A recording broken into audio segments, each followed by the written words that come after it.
What are you doing, Sony? No, seriously, let's take a look at this year. It has been kind of a bad year for Sony. They've had three major things happen with them that have just not played out in their favor at all. As a quick side note though, this video is going to be a lot kind of more jury-rigged together than some of my other videos. I typically like to try to have more visuals and do things less kind of live like this, but that's mainly because I want to get this one out before the Payday 3 update that comes out on Monday. And on top of that, I'm also working on a Frostpunk video. I want to get that out before Frostpunk 2 comes out later this week. So there's a lot I have planned, and I want to get this thing out and get my thoughts across because this has been something that's been bothering me for a few days. First off, we had this problem here that you might have remembered from Helldivers 2 back in May, back when the community was all like, no, we don't want to have to make a PSN account. And if you wondered why it was such a big deal, it's because of this right here. These are all the countries that don't have access to PSN, but they have access to Helldivers 2. So, and Helldivers 2 was then delisted because of that whole PSN thing, effectively taking away people's access to a game that they may have already owned. So that's one of the main reasons why that whole fiasco was a controversy to begin with. So you can't blame people for getting upset for that one, but what you can blame is Sony for enforcing something into a game that was incredibly successful at the time. Hey everybody, post-rant Caboose here. I just want to let you all know that I did go on like a 2-minute rant about the really bad update for Fire for Helldivers. It just kind of like sidetracked everything, so I put that whole rant at the end of the video, so if you want to hear it, just stick around to the end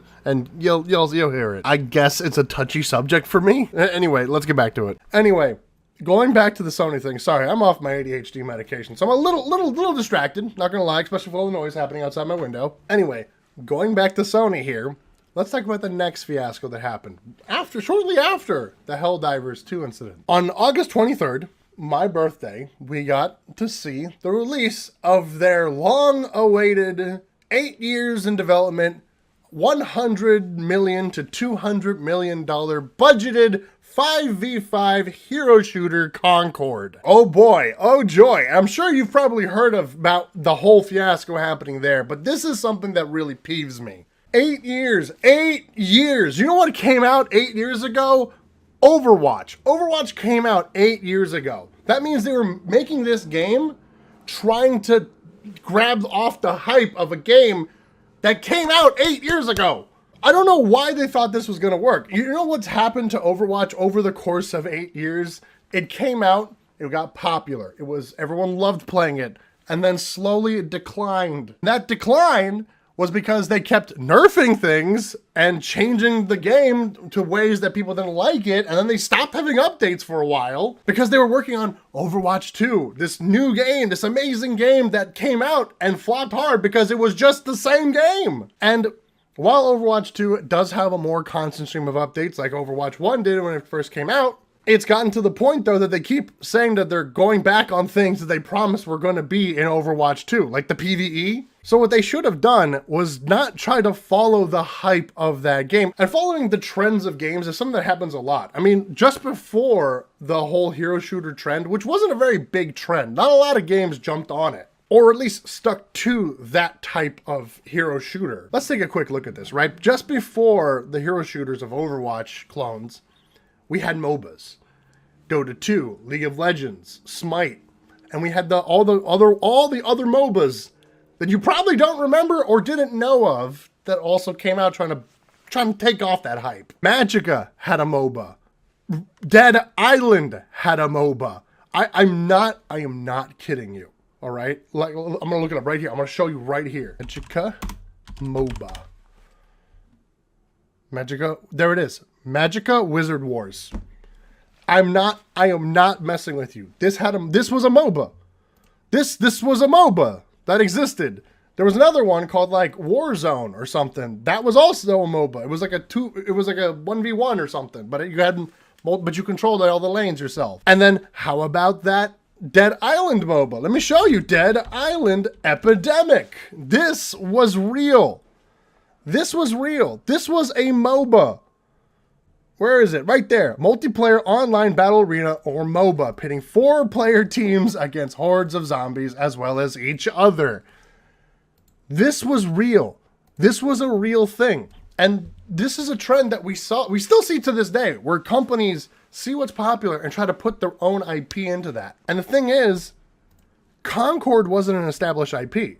If it was an established IP, maybe it would have stood a chance. They advertised it like it was a pre-existing IP, but I'll get to the advertising in a second. I want to talk about the trend that came after hero shooters for a second. And this is important, right? I guarantee this is important. Because shortly after Overwatch was released, right, we had something like Lawbreakers, which only lasted like a year. The hero shooter was probably one of the quickest genres of games to come up and die. Overwatch came out in 2016. Lawbreakers, I think, came out in 2017 or 2018, and that only lasted like a year, and Lawbreakers was like kind of the bigger name of the hero shooter genre. It wasn't as big as Overwatch. It didn't last as much as Overwatch, but it did have marketing, something that Concord didn't really have. But I'm getting ahead of myself. I need to stop thinking about marketing. So by the time 2018 rolled around, we're already seeing people starting to move away from the hero shooter genre and moving towards battle royales. You know, games like PUBG, Fortnite, Apex Legends. I mean, I think even Counter-Strike had a battle royale. Hold on, give me 1 second. Let me take a look here. Counter-Strike battle royale. Yeah, Danger Zone. There it is. Yeah. Even Counter-Strike had it. Even Counter-Strike had their own. The hero shooter genre did not last long. And think about that. Think about that trend. They basically had, from the release of Overwatch to 2019, when the hero shooter genre was basically dead and gone for, and was replaced by and just usurped completely by the battle royale genre. They could have saw this and been like, no, we're going to change direction. We're going to go down this route instead. But they stuck with what they had, which is admirable. It's admirable. But then it was Sony's responsibility to market that thing. And like in the video, like there's an interview you can find. Let me find it here.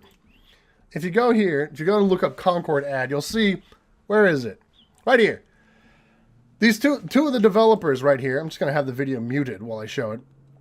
They go in depth and they talk about, you know, what their ideas for the games are. And honestly, some of the ideas here seem pretty cool. The only problem I have is that this is the first game of its series. I'm assuming they want to make this a franchise, because that's usually how we make games now. But it's its first title of Concord. And they have so many ideas at play.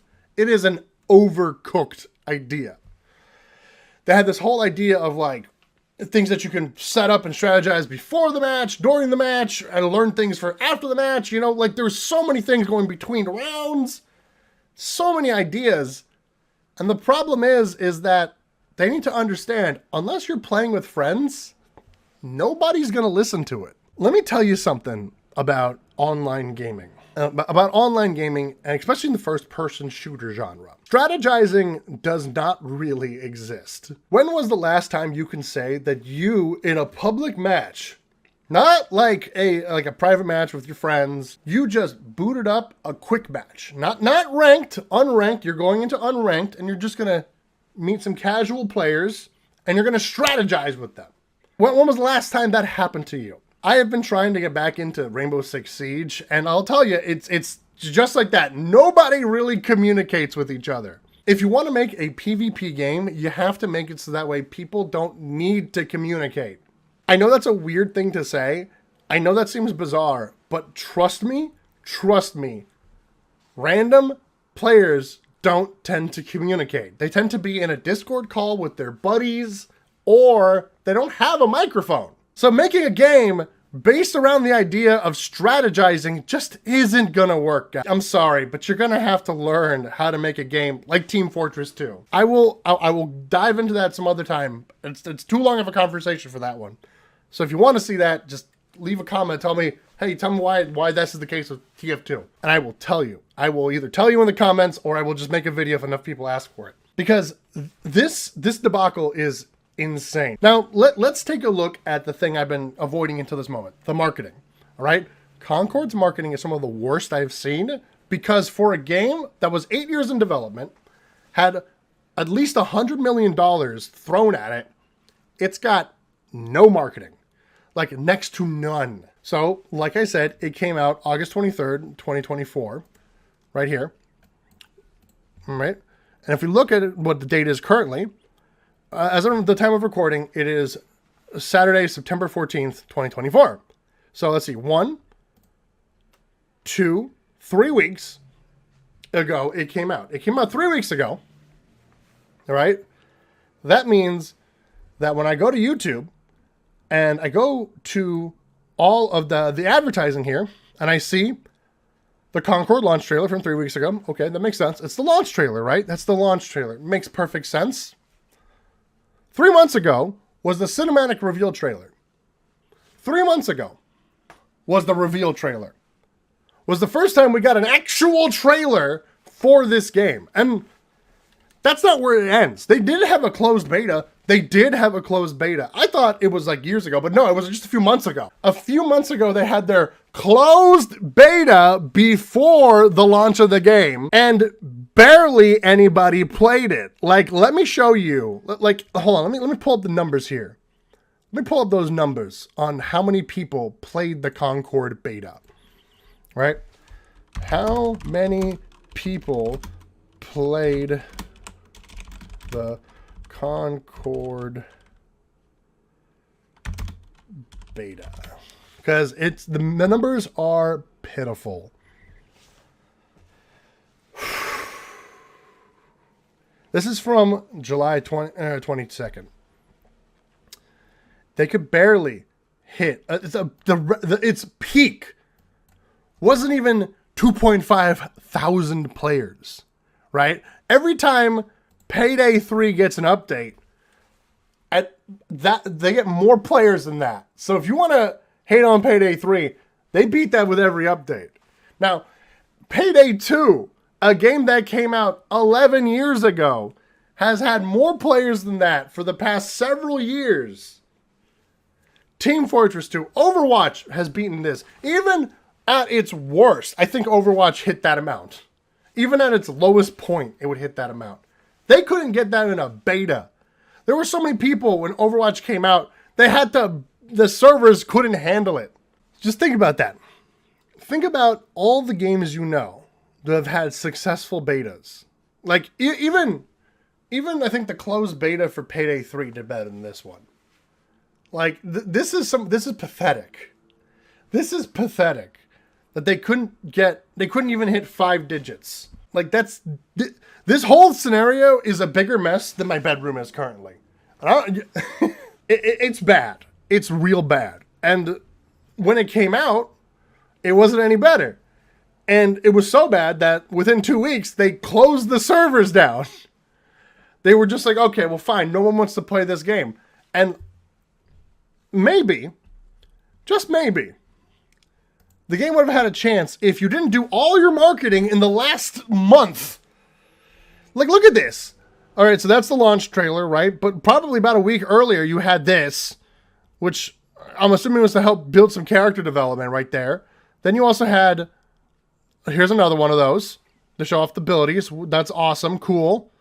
Another one to show off some characters and stuff. Another one to show off the characters 3 weeks ago when it came out. You did all. It's like whoever was placed in charge of the marketing for this game procrastinated, woke up one day and said, the game comes out this week. We got to get everything out the door. How do you mess up this bad? And it's not that it looks bad. I mean, graphically speaking, the game actually looks pretty good. Like, I would play this. I'd pick this up and give this a try. Like, that doesn't seem... Hold on. Give me some gameplay here. Look at this. Like, that doesn't look bad. I like the animations. I like the ideas. The characters look pretty cool. Like, that looks good. I like that. But, you know what I don't like is not knowing that this game comes out and then them getting all butthurt about it. If you put some time and effort into the marketing, then maybe it had a chance. Now, let's take a look at some other games marketing, right? We've known for years that Elder Scrolls is coming out. Before Elder Scrolls 6, that is. And before Starfield came out, we knew for a while that it was coming out because of the teaser. And then we got a little bit of tidbits as time went on. We would hear more about it. We still haven't heard much about the new Elder Scrolls, but we know it's coming. And I can tell you that when it comes out, it's going to be everywhere. they're going to talk about it everywhere. They're going to be like, new Elder Scrolls, new Bethesda, new this. Even Starfield, a brand new IP, had a lot of marketing behind it. This game, Concord, had its teaser trailer come out a year ago. And I'm just going to put this on while I talk about it.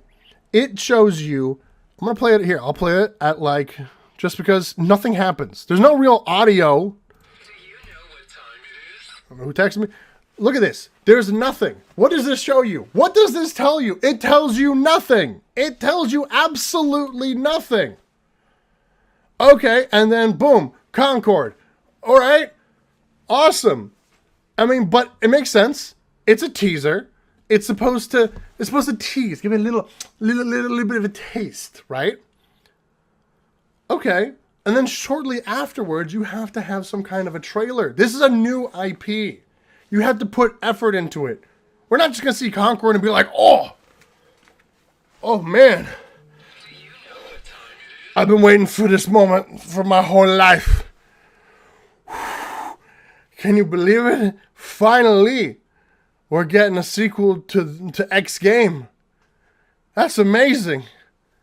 Finally, after 8 years, we're finally getting... Like, no one's heard of this game before this. You can't just show it and say, people know. It works for Elder Scrolls because it's Elder Scrolls 6. All right? 6! The previous game was Skyrim. Which came out almost 13 years ago and has had like 6 re-releases. GTA 6 can do the same thing. It's one of the most well-known franchises. We know it. We see the logo. We say, we know exactly what's going to happen. I'm excited. I love the previous game. I want the new one. We don't know what this is. We don't know what Concord is. And you act like we do. And then you get upset about it. And it's not like they had an opportunity. It's not like they didn't have an opportunity to advertise Concord, all right? I was just at PAX West. and Sony did have a booth. They were showing off Astrobot. Now, admittedly, Astrobot looks like a pretty great game. I just watched Donkey's video on it, and I will tell you, I suddenly want a PS5 just to play that game. It looks cute, but there's 2 problems with Astrobot, and it's not Astrobot's fault. One, it acknowledges that there are other franchises that exist that haven't gotten a game in a long time. Jak and Daxter, Infamous, Prototype, and apparently there was supposed to be a Prototype and Infamous crossover that was canceled because Sony wanted Concord. That's a problem. Those are 2 things that people actually have been wanting to see together for quite some time, and we were denied that for a game that failed on launch. And I'm not a fanboy of either one of those things. I haven't played Prototype since Prototype 2 came out years ago. I was in high school when that bitch came out, and it's been long past that. I haven't seen anything Prototype related in so long, and it was an okay game, but at the time, there was a lot of hype behind it. And Infamous, people loved Infamous. We could have gotten that. Instead, we got Concord. And the other problem with Astrobot was that was the entirety of what that booth was about. They could have very easily had some systems set up showcasing Concord, right? There are several conventions that they could have gone to over the past summer to help advertise Concord. But they didn't. And here's the other thing. I did look this up. Let me see if I can find it. Hold on, that was another thing. Let's look this up. Was Sony at Gamescom 2024? They had skipped Gamescom 2024. Fans might be disappointed that Sony is once again skipping Gamescom this year, as the company has already done in the past 2 years. They could have gone. They could have advertised. And they've been doing this. Like, when I went to PAX in 2021, they weren't there. I don't know why. I don't know why these big companies no longer feel the need to advertise their products. Like, I don't think you understand this. There are people out there who feel no need to buy a PS5 or an Xbox Series X. Microsoft has admitted that they're probably going to back out of this console wars. Sony doesn't seem like it's going to go that way. And the thing is I don't feel a need to play on a PS5 right now. Because there's nothing on there that I would really want. I did just play through God of War 4, And I'm excited for God of War 5, which is coming down on PC a year after its release, which is fine. But the multiplayer games like Helldivers, that comes out on both PC and console at the same time. Concord did as well, but you can no longer find Concord on either the PS5 or Steam because it's been shut down. So it's not like it entirely matters. And that was one of the games that's exclusive to that console. Because what is it, Last of Us Part 1? A remake of it, or Part 2? They're available on the previous generations. I guess we have God of War Ragnarok and Spider-Man 2. But other than that, nothing else really matters. I mean, I guess Demon's Souls remake, that's one thing. But what I'm trying to get at is that Sony puts in very little effort into this game. And they were so disappointed with it. The only people that they should be disappointed in is themselves. People put time and effort into this game. Now, whether it was good on launch or not, I don't know. I have no clue if it was stable. And if it was, that's even more of a shame. Because games coming out right now that are stable is just not a thing. It's just not a thing that happens anymore, unfortunately. So for one to come out and be stable, if Concord was, it would have been fantastic. But Sony's lack of effort in marketing this game, which, by the way, I looked on the company's website, Firewalk Studios. If you go on their website, this is like the only thing that they've ever made. There's barely anything on here talking about anything other than Concord. This was their chance. And because nothing could have been done for marketing, they kind of got screwed over. I hope that the people who worked on it are able to still work and do the job that they want to do and make the money that they need. And I want you to know, I have no hate towards the developers. I've befriended a lot of developers. I've gotten close to a lot of people. I don't know any of the people on staff here, but I know how difficult game development can be. Some of the things that made me realize I don't think I can be a developer. I would love to help the developers to get their games across, which is why I've talked about a few small games on this channel, is because I see the effort and I want people to appreciate it. But it's hard to show effort for Concord when I can't even play the game. And that's what's sad about it. And it both hurts, makes me angry, frustrated, makes me laugh. It's a whole cluster of emotions with this game. And then Sony continues to disappoint people with its next biggest issue, the PS5 Pro. The PS5 Pro is like a big middle finger. Everybody, right? The price of the PS5 Pro is way, way too expensive. And normally, I'm all for console games, right? I don't play on them as much as I used to. I used to be a big console gamer. And what I appreciate about console games is the whole simplicity of it, right? If I want to play a game, I can just come home, turn on my TV, pick up a controller, and I'm there. I don't have to boot up this. I don't have to update like my BIOS and then my drivers or anything. The game, it will do that for me. In fact, I can have it do it while I'm gone. There's a simplicity to it that is now lost. On top of that, there's a portability to console games. I still travel with consoles. I still travel with my Steam Deck, my Switch, and my Xbox One. Because then I have my Steam games, my Nintendo games, and an entertainment system. Yeah, admittedly, the Xbox One for me is basically turned into like a Netflix machine. But let's be honest, it might be like that for a lot of people. I don't have a laptop anymore. Mine crapped out a few years ago.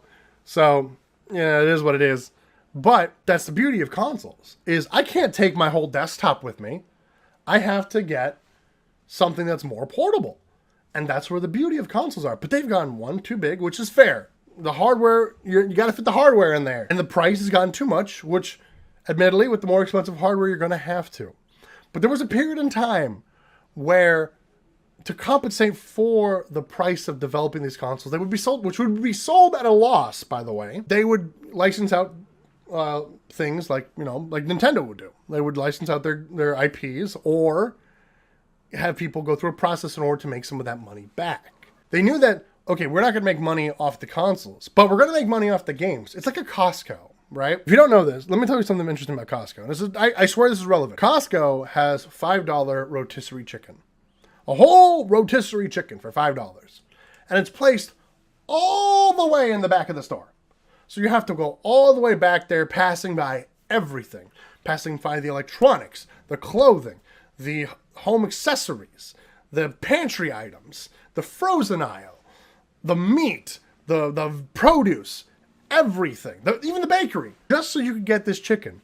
And they bank on people seeing something on the way there and being like, well, you know, while I'm here and getting this chicken, I do need a pack of batteries. I do need a new blender. I do need this 2 terabyte hard drive, you know, or I do need some new pajamas or some underwear or something. And that's how they make their money. They lose millions of dollars a year on that rotisserie chicken, but they make up for it with everything else that people buy going there to get the rotisserie chicken. And that's how consoles worked. The consoles was that rotisserie chicken. They lost some money on the consoles, but then they made all of it up and more on the games. And that's how it was done. Now, I don't know if this is Sony trying to make as much money as they can on the consoles, but I will tell you, where is it? $700 price tag on the PS5 Pro is a terrible price because that's not only where it ends. I do appreciate having to separate the disk drive from it. And if you want the disk drive, that's another $80. But then there's also that $30 stand. You know what? Where's the IGN one? That one actually had a very good picture to go along with it. For once, IGN did something right. Yeah, this little stand right there. I want to go look for the other one. This little stand at the bottom there, $30. People are going to 3D print that. People are going to 3D print that. You could just use a sheet of metal. I don't know why it's $30. But let's just imagine you want to get the whole package, right? You want to get the stand, you want to get the disk drive, you want to get the console, and then let's say you want to get a spare controller so you have a buddy come over and play with you. You're looking at easily, after taxes, like $900 easily. Probably more. Even if we want to just get the console, right? After taxes, you're probably going to spend at least maybe, let's say, around $800. Let me show you something. I had a buddy of mine, right? There was a viewer who has come into my Discord and we've started hanging out more. Now I consider him a friend. He says, you know, Caboose, I wanna play Payday 2 and Killing Floor with you guys on PC. I want to get a PC.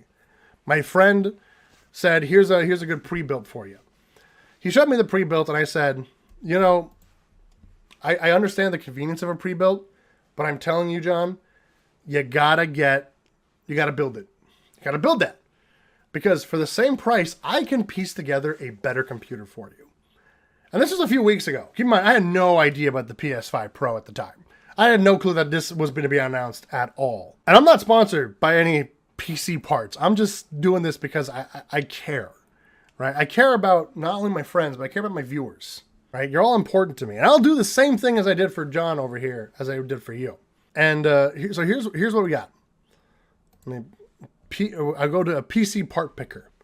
Now, this is one of the few different setups we came up with, me and my buddy Eric, or my buddy Eric and I, or however English is meant to be used. And it's a very simple build. Very simple. It's not the most advanced, but I will tell you it's better than I think it's better than my current PC. And because my PC is about 5 years old. And it's about the same price as a PS5 Pro. And with this, you have the added beauty of Steam. Okay? Boom. Welcome to Steam. There are the countless games you can find here. And recurrently, coincidentally, probably to help cover up the whole price fiasco as well as the Concord fiasco, they have a sale going on for all the PlayStation games that are currently on Steam. Right? Wow. Look at that. Amazing. Isn't that great? And you might say, "What, Caboose? I've been here. I've been a part of the PlayStation for a while. Seems kind of wrong to just switch." Let me tell you, I was the same way. I bought an Xbox One because I had an Xbox 360, and I wanted that stuff to transfer over. But I've learned you can't just stick with it. You gotta do what's best for you and your wallet when it comes to this. When it comes to this whole thing, if you want to continue doing this, and it might seem inconvenient, and Admittedly, it will be for a little bit. But the joy you'll feel afterwards, having access to not only the entirety of Steam and Epic and GOG, but also the ability to customize your game however you want. Modding, right? Modding your games is so enjoyable. Is it unstable? Yes. Can it break things on the game? Absolutely. But being able to play Skyrim and all the dragons or Thomas the Tank Engine is just,